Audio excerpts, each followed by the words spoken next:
នេះមុនចេញដំណើរទៅមើលតើនៅត្រឡប់ទៅកាណាដាហ្នឹង FIFA គេមានរៀបចំអីគេខ្លះមកទិញកាហ្វេ Tim Hortons បងប្អូនដែលនៅត្រឡប់ទៅកាណាដាប្រហែលជាស្គាល់ហើយកាហ្វេហ្នឹងគឺនេះបងប្អូនឃើញអត់ទៅអត់កាហ្វេគឺអត់បានទេហើយចាំមើលទាំងអស់គ្នាថាថ្ងៃហ្នឹងខ្ញុំទៅណាខ្លះយ៉ាប្រុសស្អាតយកកាហ្វេឲ្យ Thank you Life so good big coffee ចូលមួយចូលមួយចូលមួយចូល so good បងប្អូននេះមិញគេហុច map ឲ្យដោយសារគេមើលខ្ញុំទៅដូចអ្នកទេសចរកណ្ដងឥឡូវនេះខ្ញុំមកដល់មុខ City Hall ជាមួយខ្ញុំថតជូនបងប្អូនហានៅនេះឥឡូវនេះគេធ្វើឲ្យគេខ្លះតើបងប្អូនឥឡូវនេះយើងមកដល់មុខ City Hall ឥឡូវនេះគេមាន set up របៀបអញ្ចឹងហើយមនុស្សថ្ងៃហ្នឹងគឺគួរសមប៉ុន្តែអត់ច្រើនដោយការពីពេលដែលគេមានប្រកួតទេហើយនៅមុខនោះគេមាន slide show នោះបងប្អូនអាចមើលបានអាហ្នឹងពេលដែលមានកម្មវិធីអីឬក៏ពេលមានប្រកួតអីគឺគេចាក់នៅហ្នឹងហើយឥឡូវគឺមានមនុស្សប៉ុណ្ណឹងហើយថ្ងៃនេះដូចជាត្រូវជាថ្ងៃទី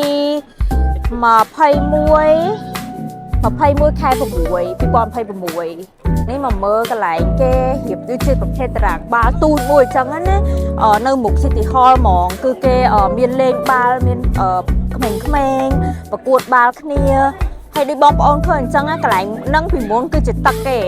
ហើយនៅមុខផ្លាកតរ៉ុនតូហ្នឹងមានបងប្អូននៅតរ៉ុនតូប្រទេសកាណាដាស្គាល់ច្រើនណាស់អ្នកមកលេងក៏គាត់ចិត្តមកហ្នឹងដែរដើម្បីថតរូបហើយឥឡូវអាចមើលទិដ្ឋភាពខ្ញុំអាប់ដេតភ្លាមៗជូនបាន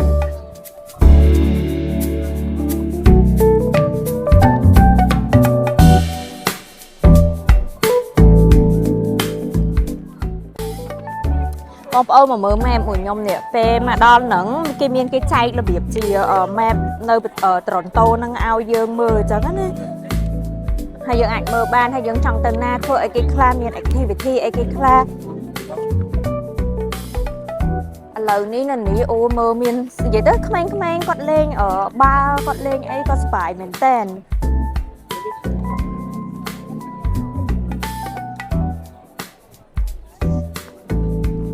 ឥឡូវនេះ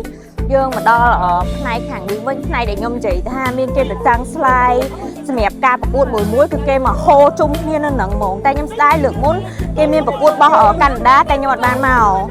តែឥឡូវនេះខ្ញុំមកថតទីតាំងហ្នឹងជូនបងប្អូនមើលសិនបើសិនជាមានប្រកួតលើកក្រោយទៀតខ្ញុំអាចនឹងមកនឹងម្ដងទៀតគ្រាន់តែពេលក្រដែលមានប្រកួតធំប្រកួតក្រុមធំគឺមនុស្សច្រើនខ្លាំងមែនតើបងប្អូនអើយនិយាយទៅគឺគេឈរដល់ខាងលើនោះបងប្អូនអាចមើលបាននៅខាងលើហ្នឹងគឺគេឈរទាំងអស់ហ្មងគឺគេឡើងដល់ខាងលើហ្នឹងទី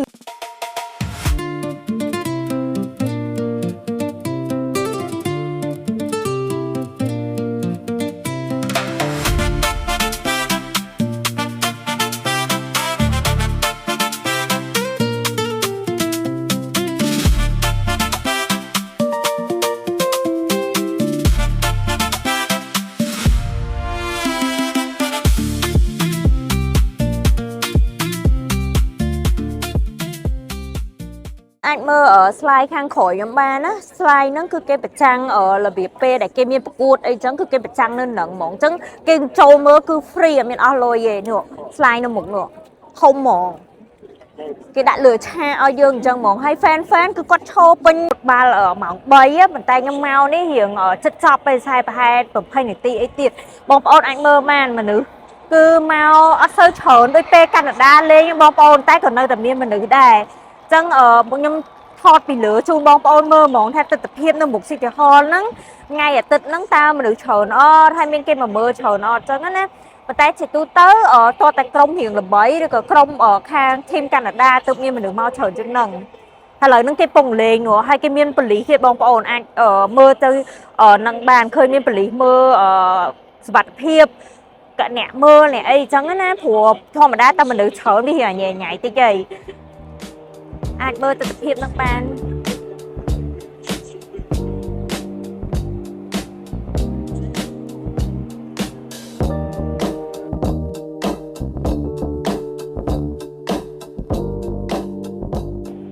screen ហ្នឹងតែពិតធំណាបងប្អូនមិនថាយើងចុះទៅក្រោមមើលប៉ុន្តែដល់ពេលខ្ញុំនៅលើចេះឃើញរឿងទូចតែបើនៅក្រោមវិញវារឿងធំជាងពេលនៅខាងលើ hay mình đi mau chẳng hạn miền này lên mình lên ba tư chả chả thâu mơ ba tư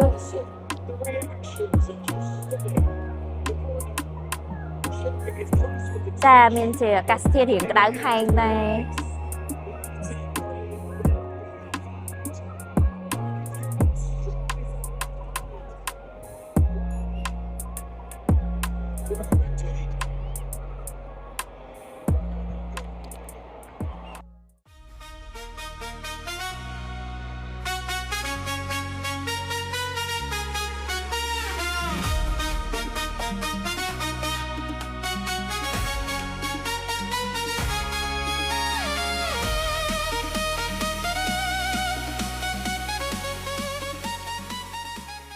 nhom nâng mục City Hall nâng từ đại bóng ôn vậy tới để xa tại cái time hẻm này ti ti rồi chẳng tới chỗ tập ban mau ấy cứ mời chọc mòn vậy tới được bóng ôn khơi chẳng á lời ní mình được hạp hai bên nè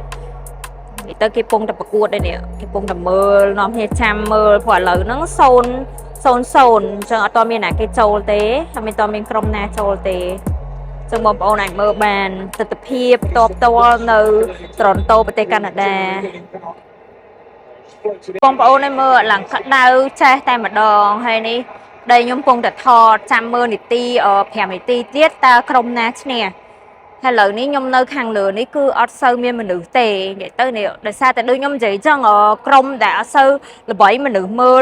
វាទៅតាមនឹងដែរអញ្ចឹងណាប៉ុន្តែពីម៉ានអាទិត្យមុនហ្នឹងកាណាដាលេងនិយាយពីថាកន្លែងហ្នឹងគឺបងប្អូនគឺមនុស្សពេញណែនតែម្ដងមិនថាខាងលើខាងក្រោមខាងណាគឺពេញតែម្ដងនេះបងប្អូនដូចឃើញអញ្ចឹងណាខ្ញុំថតឲ្យផ្ទាល់តែម្ដងToronto ប្រទេសកាណាដាឥឡូវគេមានអីធ្វើប្លែកខ្លះដោយសារឥឡូវហ្នឹងពី FIFA បងប្អូនចឹងរដូវកាលហ្នឹងគឺថាម្នាក់គាត់សប្បាយហ្មងដោយសារតែ FIFA បាល់ទាត់ហ្នឹងគឺ4ឆ្នាំគឺមានតែម្ដងទេហើយ Toronto ក៏ជា host party មួយដែលគេធ្វើនៅនឹងដែលមាន Mexico Toronto ហើយនិងអាមេរិកចឹងឥឡូវនេះគឺមានកម្មវិធីសប្បាយថ្លៃភ្នែកខ្លាំងមែនតើនៅ Toronto ប្រទេសកាណាដាហើយអញ្ចឹងបងប្អូនចាំតាមបានមើលពីអ្នកប្តីប្រពន្ធខ្ញុំទៀតថាពីអ្នកខ្ញុំនឹងទៅ review ណាទៅកន្លែងទីតាំងណាជូនបងប្អូនមើលបន្ថែមទៀតអរគុណ